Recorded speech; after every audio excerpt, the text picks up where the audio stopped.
এইটাই এই কাঁঠালই ভাল লাগবে খেতে। হ্যাঁ, বেশি মজে গেলে ভালো লাগে না। রোয়াগুলো সাঁটা একদম ঠিকই আছে।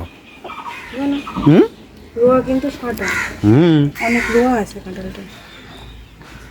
ভর্তি কুয়া, ফাঁকা নেই একদম।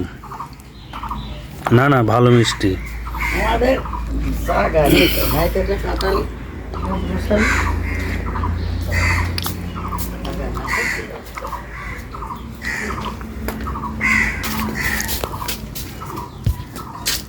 দারুণ মিষ্টি। আর বেশ বিশ্রী গন্ধ নাই। না না, ওই লোক বললে তো ভালো কাঁঠাল। রস খাজা, এই রস খাজা।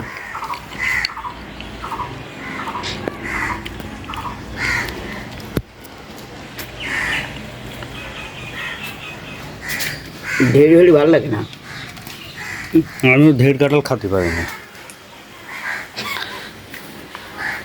হ্যাঁ, ঢের কাঁঠাল খাইনি, শক্ত না হলে ভাল লাগে না। এই কাঠের ভালো লাগছে, ওই দিন সে কাঠের ভেঙো ঢের। আমাদের সাথে একটা কাঁঠালের বলো বিশ্রী গন্ধ নাই, আর ওই কাঁঠালে কিনা বিচ্ছিরি একটা গন্ধ ছিল। ওই আমাদের সাথে একটা ছেলে কাজ করে, এনে একটা কাঁঠাল খেয়ে নেয়। এই কাঁঠালটা খাতে আমার হাতি না। রাহিন আগে খুব কাঁঠাল খেতে।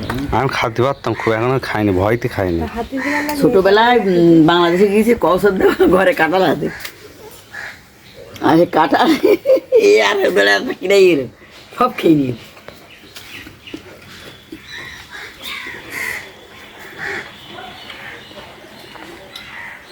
কাঁঠাল খেতে আমার ভালো লাগে, কিন্তু ভয় করে।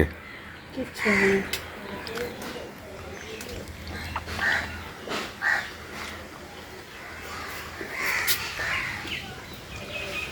সবারই একটা করে দিয়েছে, 5 জনের ছিলাম, 5 জনেরই 5টা কাঁঠাল।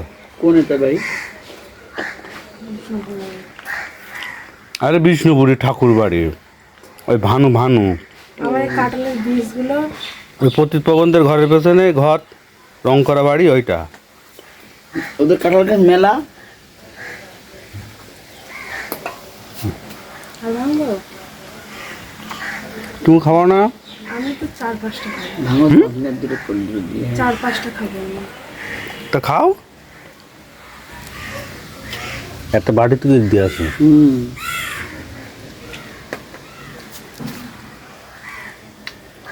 সেদিনটা দিয়েছিলাম একটা কাম লাগে খাই কাঁঠাল।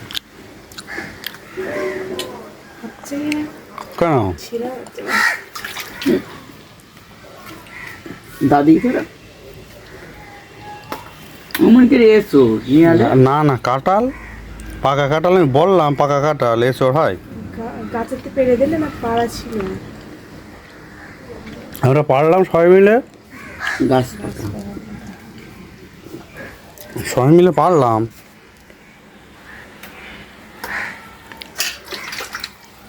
আর একটা একদম মাটাই ছিল।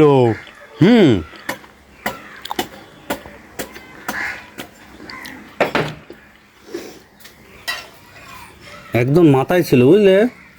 তা সে কাঁঠাল সেই বস্তা দিয়ে তাই পারলাম। পেছনটা ঘর তো দেখেছে, পিঠে ওইখানে কি ময়লা না শুই।